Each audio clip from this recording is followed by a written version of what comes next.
지난번에는 그리스도인의 자유와 양심의 자유에 대하여 1절과 2절을 함께 생각을 했습니다. 그리스도인은 예수 그리스도를 믿음으로 구원을 받았다 이렇게 이야기하는데, 사실 그 구원에 대하여 여러 가지로 설명할 수가 있습니다. 이제 그 중에 하나가 자유라고 하는 거예요. 그래서 그리스도인의 자유라고 말하는 것입니다. 이 자유는 어떤 것으로부터의 자유냐면, 우리를 억압하고 있는 모든 세력으로부터의 자유입니다. 우리를 억압하고 있는 세력은 죄의 세력이라고 말할 수 있겠죠. 죄의 세력으로부터 우리가 자유함을 얻습니다. 죄의 세력이 우리에게 영향을 미치면 우리의 마음에는 죄책감, 이것이 늘 사로잡고 있고, 이 죄책감이 우리의 마음을 붙들기 때문에 자유를 얻지 못합니다. 마음이 늘 괴롭고 두렵고 이런 것들이죠. 죄를 지은 사람이 늘 이 불안에 떨고 고통을 겪고 하게 되어 있는 거예요. 저야 그런 죄를 범한 적은 없지만, 그래도 이제 영화나 소설이나 기타 여러 가지 사실을 통해 볼 때, 범죄를 저지르고 이제 수사망이 점점점 좁혀 들어오게 될 때, 자기가 범죄자로 붙잡히게 될 이런 상황에 처하게 될 때, 그때 아마 심적으로 굉장히 큰 고통이 밀려들 거예요. 불안함 때문에 잠도 못 이루고 좌불안석하고 어려움을 겪게 되는데, 사실은 그것이 하나님 앞에서 우리 인간들의 본질이라는 것이죠. 하나님께 범죄한 인간, 그리하여 죄인으로서 이 세상을 살아가고 있는 인간들의 본질은 그 마음속에 있는 죄책감이다 라고 하는 것이죠. 그 죄책감이 자기의 양심을 늘 묶어놓습니다. 그래서 양심이 그 죄책감으로 인해서 늘 괴롭고 고통을 겪게 되어 있는 것입니다. 그 다음에 죄의 결과, 우리의 삶 속에 찾아온 비참한 일들이 있어요. 인간들이 겪는 이런 죄의 비참함이라고 하는 것은 이제 질병 같은 것들이죠. 우리의 삶 속에 질병이 있고, 그 질병으로 인해서 우리는 늘 불안한 가운데 살고 있습니다. 지금은 전염병의 시대이니까 전염병 때문에 불안해요. 어디 갔다 오면 혹시 이런 염려가 있고, 두통이라도 있을라 치면 혹시 하는 염려가 있고, 열이 난다고 하면 이건 큰일 나는 것이죠. 그 다음에 또 우리는 건강의 염려, 이것이 늘 있습니다. 요새는 신문에 그런 광고를 못하게 되어 있지만, 예전에는 약 광고가 참 많이 있었잖아요. 그래서 이러이러한 증세가 있는 사람은 이 약을 먹어야 한다, 이렇게 광고를 했는데, 그 증세를 보면은 어쩌면 나랑 똑같은지 그러잖아요. 불안하고 소화도 안 되고 머리도 아프고 아니, 그러면 그 증세 없는 사람 찾아보기 어려울 정도예요. 그래서 사람들이 이 약을 먹어야 될 줄로 생각을 하고 약을 사 먹고 이렇게 했던 거죠. 약의 오용과 남용을 방지하기 위하여 약 효과, 이것에 대하여는 더 이상 광고를 할 수 없게 한 거예요. 그나마 그건 좀 잘한 것 같아요. 그래서 이 약 광고가 없다 보니까 비교적 자유롭지만, 그럼에도 불구하고 건강의 염려는 늘 우리에게 떠나지 않는 거죠. 이 건강을 잃고 병이 들고, 그래서 뭔가 잘못될까, 이런 염려 얼마나 많은지 몰라요. 저희들 그 고등학교 동창들 카톡 단톡방에 날마다 글을 올리는 친구들이 있어요. 보면은 주제가 그냥 건강하게 행복하게 살자, 이게 주제입니다. 건강하게 행복하게 살자. 그래서 건강을 위하여 걷자, 등산하자, 산책하자, 이래가지고 친구들아 모여라, 우리 어디 며칠 날 몇 시 어디서 모여서 뭐 등산을 간다, 뭐 산책을 간다, 트레킹을 한다, 뭐 그런 거예요. 그렇게 해서 건강을 지키자. 그리고 친구들과의 우정과 사랑과 이런 걸 통해서 뭐 우리가 서로 행복하게 살자, 뭐 이런 것들이죠. 주제는 무엇이냐? 결국은 건강의 문제예요. 요새는 건강과 행복이 동의어가 되어 있는 시대입니다. 모두 이런 것들이 어디서 온 것인가? 바로 이 죄로 말미암아 인간의 삶에 비참이 임했고, 그 비참이 우리의 삶을 얽어매고 있는 거예요. 그래서 거기에 매여서 정말 꼼짝 못하는 삶을 살고 있는 거죠. 또 중요한 것들 중에 하나는 경제의 문제입니다. 예전에는 가난 자체가 문제였어요. 가난하고 그래서 영양실조 뭐 이런 것들 뭐 많았지요. 과거에는 이런 사람들이 많았어요. 뭐 머리에 그냥 뭐 이렇게 뭐가 그 버짐 같은 거, 얼굴에 버짐 허옇게 끼고 머리에 뭐 이렇게 구멍 뻥 뚫리고 뭐 이러는 그런 그 가난의 상태가 일반적인 모습이었어요. 그래서 가난이라는 거 하는 이것을 그냥 하늘이 준 운명으로 알고 살아왔던 것이죠. 그런데 우리나라가 많이 변했어요. 이제는 절대적 가난이라고 하는 것은 뭐 있기는 해요. 결손 가정이라든지 여러 문제가 있는 가정들이 있기는 하지만은 40년 전, 50년 전에 그 모습하고는 달라요. 지금은 이 상대적 가난의 시대예요, 우리나라는. 그래서 그냥 기본적인 어떤 생활 모습은 많이 향상되었는데, 그럼에도 불구하고 더 많이 가지고 더 잘 쓰면서 살아가는 삶에 대한 동경, 또 그것을 살지 못하는 것 때문에 느끼는 어떤 좌절과 이런 것들, 혹은 어떤 그 실망이라든지 혹은 상실감이라든지 이런 것들이 있어요. 그런 것들이 늘 우리의 마음을 붙들고 있는 거죠. 자, 이런 것들이 우리를 자유롭지 못하게 하는 거예요. 그리고 죄의 비참의 가장 무거운 것은 죽음입니다. 죽음의 공포, 이런 것들이 늘 우리들에게 있어요. 죽음은 죽음에 대해서 두려워하고 죽음에 대해서 염려하고 이제 이러는 가운데에 있다는 것이죠. 그리고 죽음 자체가 우리 인간의 삶에 얼마나 큰 어둠을 드리고 있는지, 암울하고 슬프고 절망적이고 그렇다는 거예요. 참 장례식장도 참 많이 가봤습니다만은 가보면 굉장히 암울하고 슬퍼요. 그래도 참 우리는 신앙을 가지고 있다는 것이 얼마나 감사한 일인지, 기독교인들의 장례 그 식장과 불신자들의 장례식장은 분위기가 달라요. 그래서 이 참 우리가 신앙을 가지고 있다고 하는 것이 얼마나 감사한 일인지 몰라요. 장례식장에 갈 때마다 감사합니다. 참 사망아 너의 이기는 것이 어디 있느냐, 사망아 너의 쏘는 것이 어디 있느냐. 죽음에 대해서 담대한 마음을 가지게 하시는 우리 주의 십자가의 은혜, 이 얼마나 감사한 일인지 몰라요. 이 죽음 가운데에서도 소망을 가지고 천국의 소망으로 기뻐하고 즐거워하고 할 수 있는 것, 이게 얼마나 감사한 일인지 몰라요.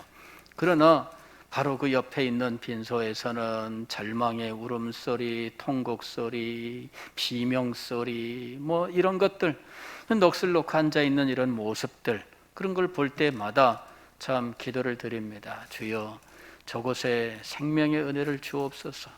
저곳에 이 죽음의 그림자, 죽음의 절망을 모두 없애시고 생명의 은혜, 생명의 기쁨을 주옵소서. 기도할 수밖에 없죠. 여러분, 우리 인간들이 이렇게 자유를 얻지 못하고 살아가고 있습니다. 그런데 하나님께서 예수 그리스도의 십자가의 은혜로 이 모든 불행한 것들, 우리를 속박하고 있는 것들로부터 값을 주고 사서 해방시키셨고 참된 자유를 허락해 주셨다 하는 것입니다. 그리스도인의 삶이란 무엇인가? 십자가의 은혜로 값을 주고 사신 이 자유를 참되게 누리면서 살아가는 것이 그리스도인의 삶이라고 하는 것입니다. 그런데 이 자유를 참되게 누리면서 살기 위해서는 양심의 자유를 알아야 돼요. 그래서 제2절에서는 양심의 자유를 이야기한 겁니다. 양심의 거리낌이 없어야 한다라는 이야기죠. 그러나 문제는 무엇이냐면은 양심의 자유, 이것을 이제 억압하는 일들이 있다는 거예요. 그런 일들이 과거에 권력의 이름으로 이루어졌어요. 권력이 양심의 자유를 제한하는 것, 그래서 권력이 자기의 힘을 그냥 모든 사람들에게 강요하고 그대로 따라오게 만드는 것, 이런 일들이 있었어요. 그것은 사실은 굉장히 안 좋은 것이죠. 왜 우리가 이 정치적으로 독재를 잘못이라고 말하는가? 그것은 양심의 자유를 억압하는 일이기 때문에 그렇습니다. 양심의 자유를 억압하는 일이기 때문에 독재를 잘못됐다고 말하는 거예요. 그리고 독재에 대해서 저항하는 것은 양심의 자유를 가진 사람들이 마땅히 할 수 있고 또 해야 되는 일인 것이지요. 그런데 이 독재는 사실상 이 종교 영역에서도 얼마든지 이루어질 수 있는 거예요. 과거에 종교개혁 때 그런 일이 있었던 겁니다. 종교개혁 때에 루터가 이것은 하나님의 말씀에 비추어 볼 때 교회가 가르치고 행하는 이 것들이 잘못된 것이다 라고 공표를 했을 때, 그때 교회는 그것에 대하여 성경적인 합리적 답을 내놓기보다는 그냥 권력을 가지고 억압하는 일이 있었습니다. 그냥 파문 이래버리면 끝나는 거죠. 그래서 루터가 파문을 당해요. 그래도 굴하지 아니하고 계속 주장을 하니까 그래 한번 와라 해가지고 황제가 루터를 불렀는데, 그 제국의회로 불러서 거기서도 한 일은 무엇이냐면 그냥 억압한 일이었어요. 루터의 작품들을 모두 쌓아놓고, 자, 이것이 네가 쓴 글들이 맞냐? 루터가 하나하나 들춰보고 맞습니다. 이것을 네가 취소해라, 이렇게 한 거예요. 취소해라. 루터가 결국은 취소할 수 없습니다. 하나님의 말씀과 양심에 비추어, 이렇게.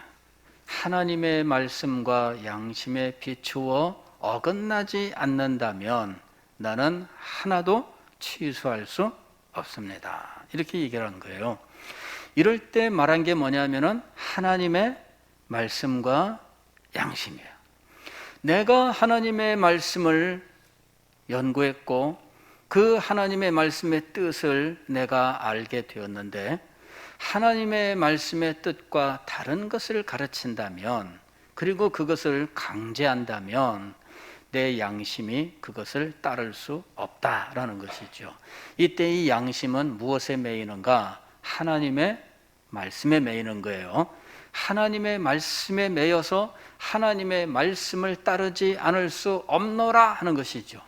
하나님의 말씀을 따르지 않을 수 없노라, 이것이 양심의 자유예요.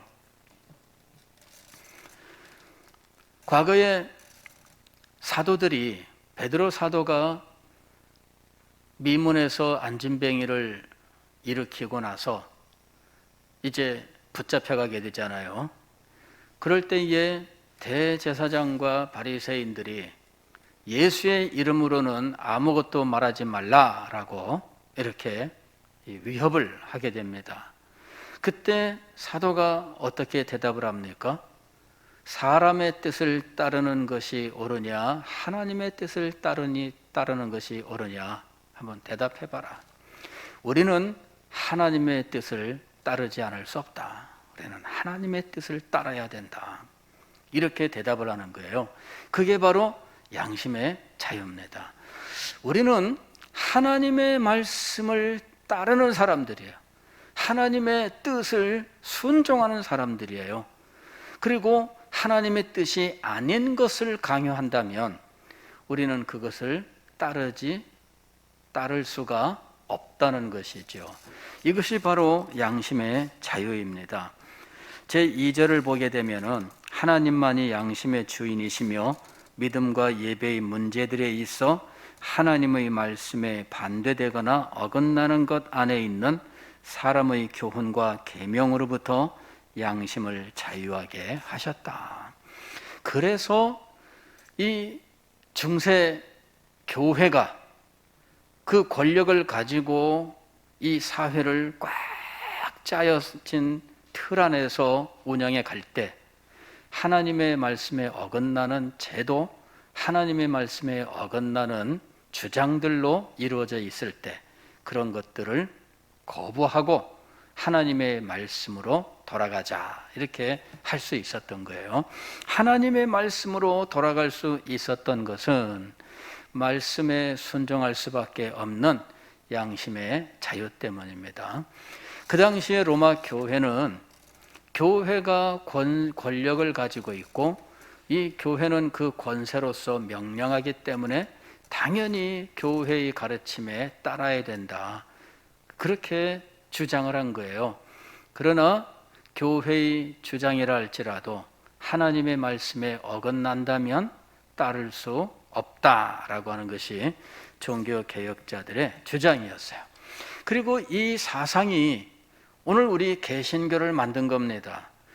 그 양심의 자유, 하나님의 말씀에 순종하지 않을 수 없노라라고 하는 이 말씀에 순종해야 된다는 양심의 자유, 이것이 결국은 개신교를 만든 거예요. 그리고 오늘날 우리는 이 양심의 자유를 가지고 하나님을 섬기는 자들이 된 겁니다. 이럴 때 양심의 자유는 내 마음대로 하는 걸 의미하지 않습니다. 양심의 자유는 무엇이냐면은 하나님의 말씀에 순종하지 않을 수 없노라. 이것이 양심의 자유예요. 자, 오늘 우리가 공부하는 부분이 바로 이제 그 부분입니다. 제 3절 보면은 그리스도인의 자유의 목적 이렇게 되어 있는데 자유와 방종의 문제를 다루고 있어요. 그리스도인의 자유, 이것은 방종을 말하는 것이 아닙니다. 즉 인간적인 생각이나 혹은 인간적인 욕심에 의해서 행하는 것이 아니라 오직 하나님의 말씀, 하나님의 뜻에 순복함으로 행하는 거예요. 이것이 원칙입니다. 1절 보면 이렇게, 3절 1번 보면 이렇게 되어 있죠. 그리스도인의 자유를 구실로 죄를 짓거나 정욕을 품는 사람들은 그렇게 함으로써 그리스도인의 자유의 목적을 파괴한다. 이렇게 되어 있습니다. 즉 나는 이제 자유하게 되었으니까 내 마음대로 살아도 된다. 그게 아니라는 거예요. 내가 자유를 얻었으니까 내 뜻대로 살아도 된다. 그게 아니라는 것입니다. 내 마음과 내 뜻대로가 아니라 하나님의 뜻, 하나님의 교훈, 하나님의 가르침대로 살아야 된다라는 거예요. 오늘 우리가 로마서 6장의 말씀을 읽었는데 15절이 이렇게 되어 있습니다. 그런즉 어찌하리요 우리가 법 아래에 있지 아니하고 은혜 아래에 있으니 죄를 지으리요 그랬습니다. 그럴 수 없느니라. 그럴 수 없느니라. 17절 보면 이렇게 되어 있죠. 하나님께 감사하리로다. 너희가 본래 죄의 종이더니 너희에게 전하여 준 바 교훈의 본을 마음으로 순종하여 죄로부터 해방되어 의에게 종이 되었느니라. 즉 그리스도인의 자유는 방종이 아니라 의의 종을 의미하고 있다는 거예요. 죄의 종으로부터 해방되었습니다. 그리고 그걸로 끝난 것이 아니에요. 그리스도인은 의의 종이 된 거예요. 마음으로 순종하여 의의 종이 되는 것, 즉 양심을 따라서 하나님의 말씀에 순종하는 것, 바로 이것을 의의 종이라고 말하는 겁니다. 그리스도인의 자유의 목적 4번에 이렇게 되어 있죠. 그리스도인의 자유의 목적은 우리의 대적들의 손에서 구원을 받음으로 우리의 전 생애 동안 하나님 앞에서 두려움 없이 거룩함과 의로움으로써 주님을 섬길 수 있게 하기 위한 것이다. 자유의 목적은 내 마음대로 내 뜻대로 살기 위한 것이 아니라 주님을 섬기기 위한 것이다. 하나님을 제대로 섬기기 위하여 자유를 주신 거예요.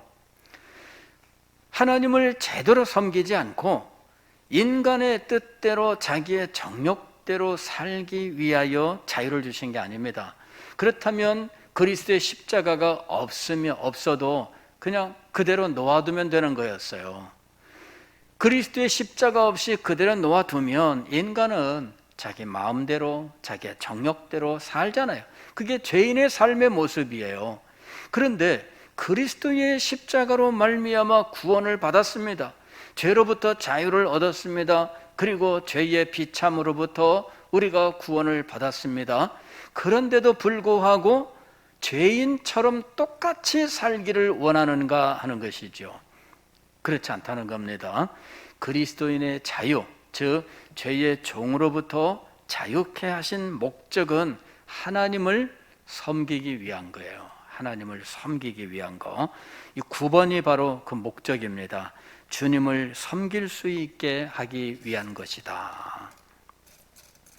로마서 6장은 이것을 의의 종이라고 말하고 있는 거예요. 죄의 종으로부터 해방됐고 그가 의의 종이 되었는데 하나님을 섬길 수 있게 하기 위한 것이다. 근데 하나님을 어떻게 섬기느냐? 두려움 없이 거룩함과 의로움으로써 이렇게 되어 있습니다. 거룩함과 의로움으로 하나님을 섬기기 위한 것입니다. 거룩함이 없는 것, 의로움이 없는 것을 내가 원하여 내 뜻대로 행하는 것이 아니라 내가 무엇인가를 소망하고 내가 그것을 행한다면 거기에는 이 두 가지가 있어야 돼요. 거룩함과 의로움이 있어야 된다는 거예요. 거룩함과 의로움이. 그리고 두려움이 없이라고 하는 것은 무엇이냐면은 죄를 지은 자가 갖는 두려움이에요. 죄를 지은 자가 갖는 이런 죄책감, 두려움이 없이 거룩함과 의로움으로 하나님을 순결하게 섬길 수 있도록 자유를 주셨다 하는 것입니다. 그리고 그것은 그의 전 생애 동안 이루어지는 일이에요. 전 생애 동안. 즉 그가 예수 그리스도의 복음의 진리를 깨우치고 예수 그리스도를 믿고 새 생명을 얻은 이후 그가 육신의 생명이 끝나 하나님께로 갈 때까지 그 전 생애 동안에 걸쳐서 그는 두려움이 없이 거룩함과 의로움으로 하나님을 섬기는 삶을 살아야 돼요. 바로 그 삶을 위해서 그리스도인에게 자유를 주셨다라고 하는 것이죠. 전생애 동안입니다. 그냥 구원받았다 하고 기뻐하고 즐거워하던 불과 얼마 동안의 시간만이 아니라 전생에 걸쳐서 그와 같은 삶을 살게 하는 것이 그리스도인의 자유의 목적입니다. 즉 하나님께서 우리에게 구원을 주시고 자유를 주신 목적은 이렇게 하나님을 섬기게 하기 위해서예요. 그런데 이 하나님의 목적을 제대로 알지 못한 채 단지 자유만을 주장하는 사람들이 있었다 하는 것입니다. 자, 이것이 제4절의 문제예요. 잘못된 주장과 행실에 대한 경고입니다. 1번을 보면은 하나님께서 세우신 권력들과, 이제 권력자들이라고 되어 있는데 요 자는 지우고 권력들과 그리스도께서 값을 주고 사신 자유는 상대방을 파괴하는 것이 아니라 서로를 세워주고 보존하는 것을 의도하는 것이기 때문에 여기서 하나님께서 세우신 권력들에 대해서 이야기합니다. 하나님께서 세우신 권력들은 크게 두 가지예요. 하나는 국가이고 또 하나는 교회입니다. 그래서 여기서 말씀하고 있는 권력들은 교회와 국가를 의미하고 있는 거예요. 교회도 권력입니다. 그리고 국가도 권력이에요. 그래서 국가는 법으로서 그 국민들에게 이렇게 행하라 라고 이야기하고요. 그리고 그렇게 살게 하기 위해서 국가는 공권력을 가지고 이 모든 일들을 지금 해나가고 있는 거죠. 그래서 이 국가가 권력을 가지고 국민들에게 이렇게 살아야 한다라고 하는 어떤 삶의 길을 만들고 있는 거죠. 그리고 교회도 마찬가지예요. 교회도 성도들에게 성도의 삶에 대하여 이렇게 살아야 된다라고 하는 교훈을 주고 있습니다. 그리고 이것을 행할 때 강제력을 가지고 행할 수 있는 이런 권리를 가지고 있어요. 그래서 권력이라고 이야기를 하는 겁니다. 국가도 강제력을 가지고 행할 수 있습니다. 국가가 강제를 할 수 있도록 법을 만들고 그 법의 강제력을 이렇게 규정을 해놔요. 그리고 법에 규정한 강제력을 동원해서 그렇게 살도록 하는 것이죠. 그게 이제 권력이라고 하는 거예요. 교회도 역시 마찬가지예요. 성도들에게 그렇게 살도록 해요. 그러나 살지 아니하면 어떻게 될까요? 교회도 징계를 행하게 되어 있습니다. 그래서 그렇게 하지 아니하면 징계를 행하고 그렇게 살 수 있도록 강제력을 사용할 수 있게 되어 있는 거예요. 그래서 권력이라고 이야기한 것입니다. 그런데 이 교회와 국가는 사실은 우리를 억압하기 위해서 주신 권력기관들이 아닙니다. 이걸 우리가 잘 이해를 해야 돼요. 국가는 우리를 억압하기 위한 것인가? 그렇지가 않아요. 하나님의 뜻을 이루기 위해서, 즉 하나님께서 이 세상을 비록 죄악된 세상이지만 그러나 죄악 그대로 놓아두면 이 세상은 어떻게 될까요? 이 세상은 자기 마음대로 행하면서 그 법도 없고 원칙도 없는 상황이 될 거 아니에요? 그렇게 되면 약육강식이라고 하는 것이 이 세상을 지배하는 원리가 되는 거예요. 힘 있는 자는 그 힘을 가지고 마음대로 약한 사람들을 약탈하고 그리고 빼앗아서 자기를 배불리게 하고 일이 되는 거죠. 이거는 인간의 이 세상이 그런 식으로 변해버리면 어떻게 될까요? 그러면 이 세상은 정말 비극적인 곳이 될 거예요. 그래서 죄가 한없이 높아지고 그 죄로 인하여 인간들의 삶이 저절로 무너지지 않도록 죄가 높아지고 죄로 말미암아 서로 해치고 하게 되면 벌써 인류의 이 세상은 멸망을 몇 번이라도 했을 거예요. 그런데 그것을 억제하는 것이 있어요. 억제하는 거. 여러분 지금 전 세계적으로 이 원자폭탄이라고 하는 것이 얼마나 많은지, 그 원자폭탄이 지구를 몇 번을 파괴할 정도라든가 이 70몇 번을 파괴한다든가 그 정도 양이 있대요. 지금 그 핵폭탄이. 그래 이것을 제한 없이 쓸 수 있다면 어떻게 될까요? 아무나 그냥 뭐 핵폭탄 터뜨리게 되면 어떻게 될까요? 그러면은 이 지구는 뭐 수십 번 파괴될 정도가 되는 거죠.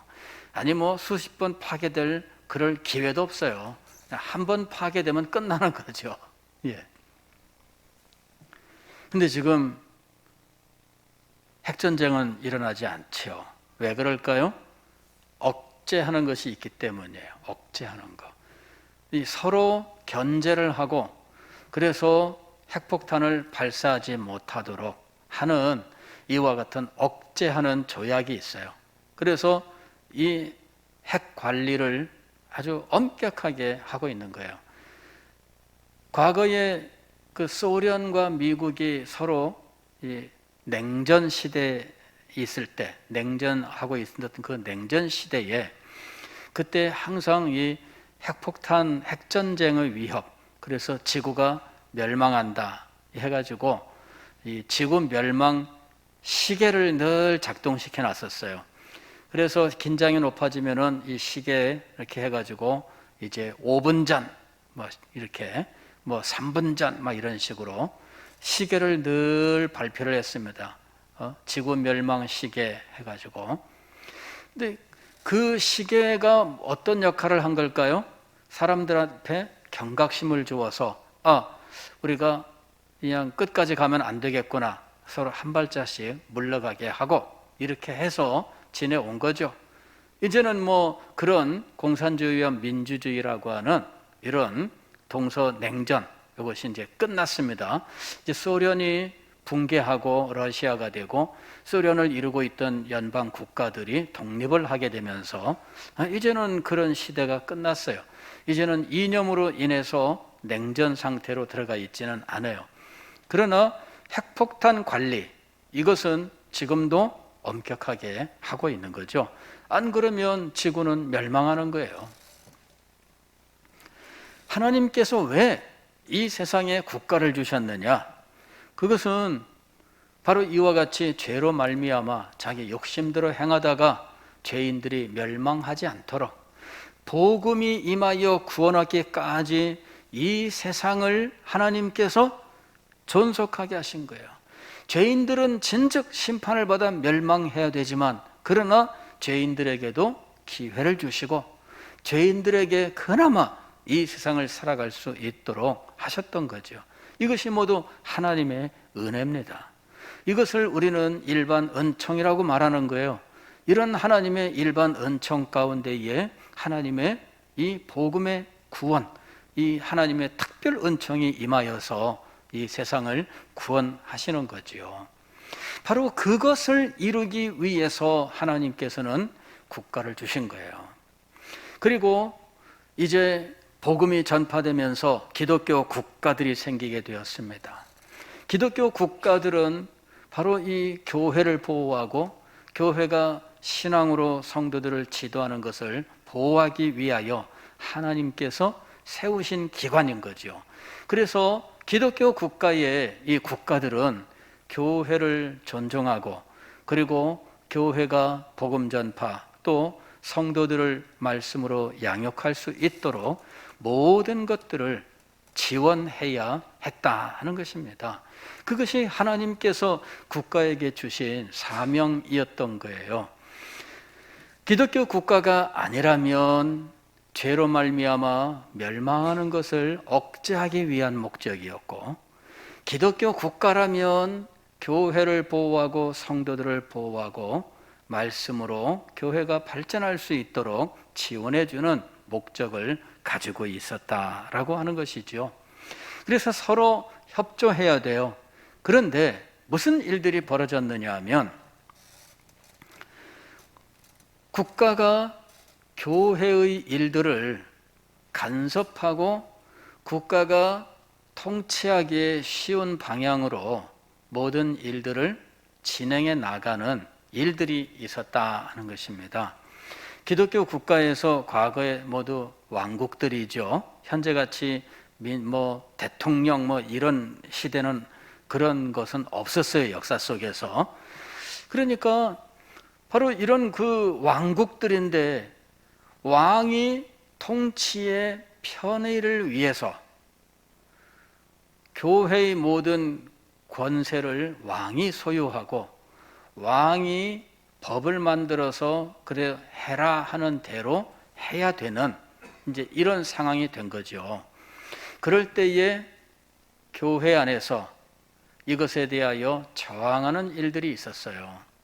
왕이 교회를 다스리는 것은 하나님의 뜻이 아닙니다 라고 했던 것이죠.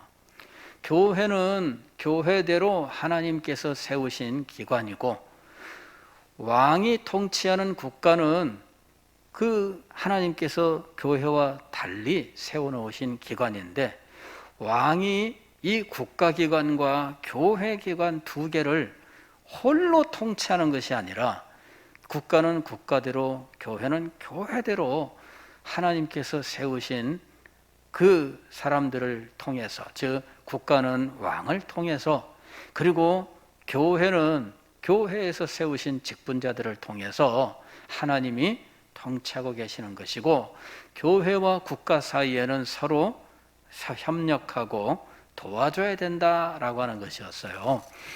근데 이제 왕의 입장에서는 다 이 대한민국 안에 있는 건데 이런 식이 된 거죠. 우리나라 안에 있는 건데 뭐 그게 무슨 뭐 내 통치 밖에 있는 것이냐, 왕이 하라는 대로 하는 거지, 이제 이런 식으로 한 거예요. 그래서 왕이 하라는 대로 해야지 하는 것과 아니다, 우리는 하나님께서 세우신 제도를 따라서 해야 된다라고 주장하는 것이 서로 충돌을 하게 되었어요. 그래서 영국에서는 이것 때문에 많은 내전도 일어나고 많은 사람들이 죽고 했던 것이죠. 자, 우리는 어떻게 해야 되느냐?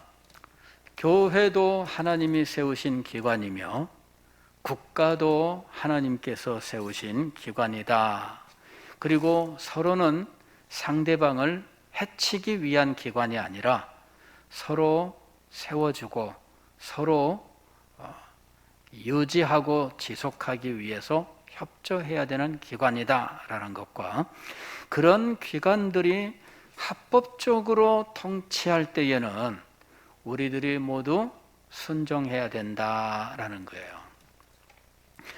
여기 4절 6번을 보면 이렇게 되어 있습니다. 5절부터 이렇게 되어 있어요. 그리스도인의 자유를 구실로 합법적인 권력이나 합법적인 권력의 행사를 반대하는 자들은, 이렇게 되어 있어요.